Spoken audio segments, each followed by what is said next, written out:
Hi guys, it's your boy Kunle Alagan. There's so much that has happened since our last video and we don't know where to start. But we're going to start from the war in Ukraine. So as we all know, Russia has invaded Ukraine since the 24th of February, just this year that we are in, and it's now in the 4th week. We understand, according to UN report, that about 3,000 Ukrainian soldiers are now dead.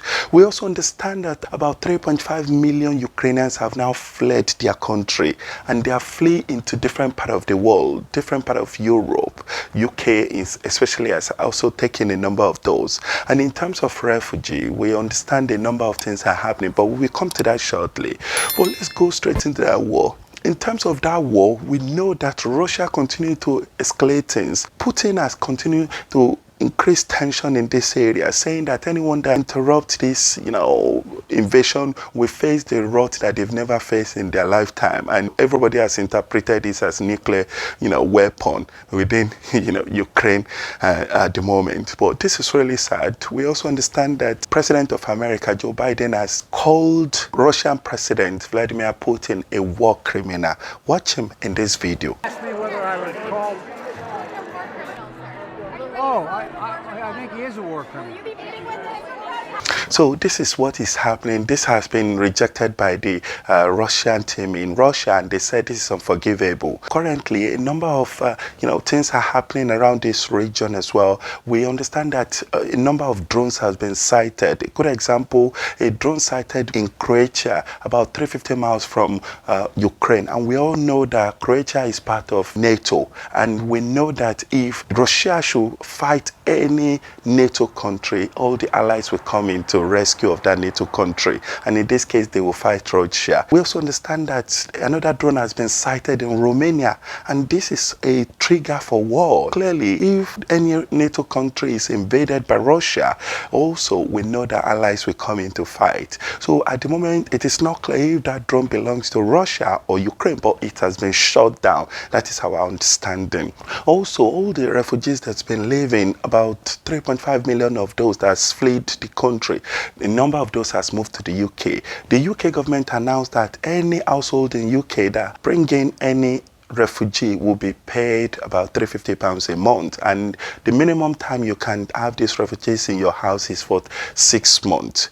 And now we understand as well that a number of fraudsters has now hijacked this refugee money and a number of things like this. So you need to watch out when you are donating money or you're supporting any refugee from Ukraine, because fraudsters has now started opening an account online that they are saying they are refugees, they need help, and people are paying into this account, and those are not truly or really refugees from Ukraine. You need to watch out. Do your investigation, do your research very well before you think of harboring any refugee into your house, and make sure you go through the government website to do all necessary research as well. So still in the UK, we understand that just last Friday, the 18th of March, all COVID restrictions has finally been lifted in the UK. God, thank you, Jesus. Oh my God, so we are back to our normal life.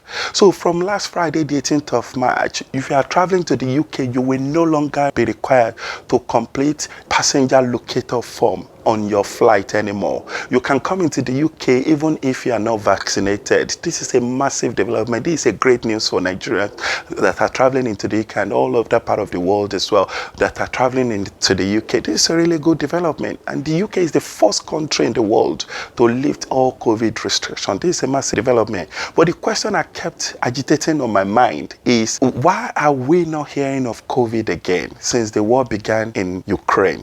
Could it have been that the war in Ukraine, Russia's invasion of Ukraine, has subsided COVID globally? What does that mean? Please let me hear your comment in the comment section below. So hopefully all other countries of the world will follow suit, and they will completely remove the entire COVID restrictions in the world, and the world will be back to its normal place. So moving on to Africa, we're starting from Nigeria today. As we all know, Nigerians are bracing themselves for 2023 presidential election. Part of those that are campaigning and they've declared their intention is the former vice president of Nigeria, Alhaji Atiku Abubakar. He declared his intention to run for the president of Nigeria in 2023. We all know that Alhaji Bola Ahmed Tinubu, the former governor of Lagos State, has also declared his intention to run. We also know that the vice president as well has been speculating that he has declared his intention, but it's still not clear. But we know that Nigerians have been faced with the highest level of insecurity. Boko Haram, Fulani herdsmen, all these are taunting Nigeria at the moment. But in the latest development, Nigerians are battling with energy supply. Nigerians does not have electricity anymore in the country. Some are saying for 2-3 weeks, 1 month, they don't have electricity, and they've been lamenting. So this is really sad. Another thing plaguing Nigeria at the moment is fuel scarcity. Nigerians are experiencing fuel scarcity at the moment as well. Could you believe that Nigeria's petrol should be selling at 166 naira per liter, but currently it is selling at 250 naira per liter? This is shocking. Listen to some motorists lamenting in this video. I will be selling 250. In my area, I bought 300 naira per liter 2 days ago. The filling station started selling around 10 o'clock. And as a matter of fact, he even wrote on the meter that is 300 naira per meter. The Metropolitan is so high. But the problem is this, I think it's only this mega they're selling fuel. Some other filling stations, they're selling it 260, 240, the cost of it. So there is fuel scarcity, there is queue all over the place, and things are not getting any better. And this is sad because at the end of the day, the cost of living in Nigeria will continue to go up, and the salary of these commuters are not increasing. So they are not heading anywhere at all, and this is not good at all. And we know the cost of doing business in Nigeria will continue to go up as well, and this is not a good development. We hope and pray that Nigerian government will improve on the issue of electricity supply that is plaguing the country. We investigated the cause, and we found out that actually it was as a result of the bad petrol that was imported into Nigeria around February, and they cut the supply at that period. And also the war of Russia and Ukraine has also added to it. So this will go a long way, and Nigerians should expect to experience this for some time, according to reports that we are getting. But hopefully the government will, look into this, and this will be resolved. So still in Nigeria, so at last, the former Deputy Commissioner of Police in Nigeria, Abba Kyari, has now been arrested by the police and has been arraigned before the judge in the court. So the judge has been looking at his case, and just last week he was in court with his wife. And one thing that struck me was that the wife fainted during the court proceeding. Listen to that in this video. Sorry, please stay back.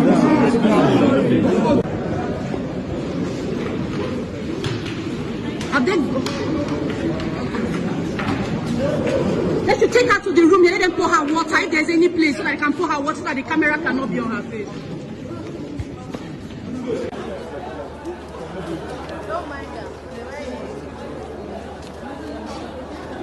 So this is what we are used to in Nigeria. Now, when I profile people arrested, they suddenly faint like that. We know of this Madueke, Nigeria's former petroleum minister, who funded, hundreds of billions of naira in Nigeria, and was tried and ran to the UK, said she was sick, and eventually enjoying herself in London, now fainted at some point and said she was in the hospital.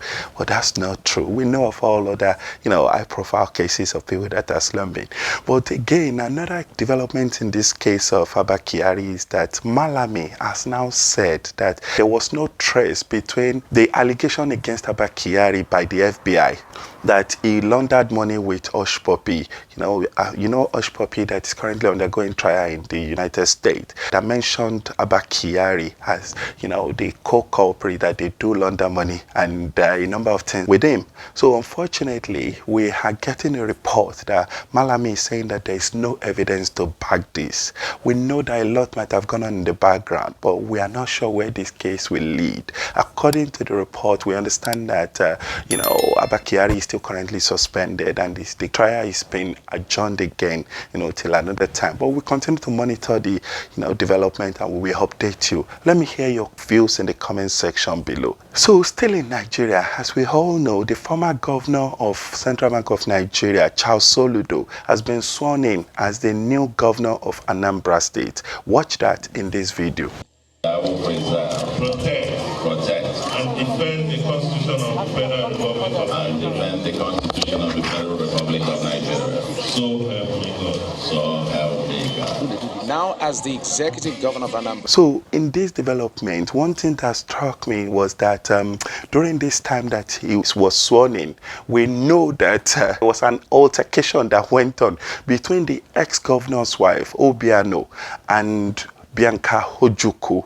A lot of people may not know Bianca Ojukwu very well. So Bianca Ojukwu is the wife of the former Nigerian military administrator of Eastern region of Nigeria in 1966, Odumego Ojukwu. He was the military administrator of Eastern region of Nigeria in 1966, and from 1967 to 1970, he led Biafra. And the Biafra that we are all hearing today, that is led by Nnamdi Kanu, it was started by Odumego Ojukwu, and that was the wife, Bianca Ojukwu. The allegation here is that the ex-governor's wife, who just handed over to Charles Soludo, is saying that Bianca Ojukwu was sleeping with her husband, and that's why she went on to slap her during that inauguration. Another development around this inauguration was that the ex-governor that the wife slapped, Bianca Ojukwu, that is the ex-governor Obiano, was on his way to travel to the United States. Just immediately after he handed over, just last Thursday, the 17th of March, on his way around 8:30 p.m. at the Moritala Airport, he was arrested by EFCC, Economic and Financial Crime Commission. So we remember on the 15th of November 2021, there was a report from the EFCC to Nigeria Immigration Service that they should continue to monitor the ex-governor, that once he is attempting to leave the country, they should be alerted. And now they've been alerted and he's been nabbed. We don't know the reason for this, but hopefully a number of details will come up soon, and we will continue to update you on this progress. But this is, massive development. The wife slapped Bianca Ojukwu in the afternoon, and in the night, he was arrested by EFCC on his way out to the United States. He's in their custody at the moment as we speak, but hopefully we will update you on the latest development. But let me hear your views in the comment section below.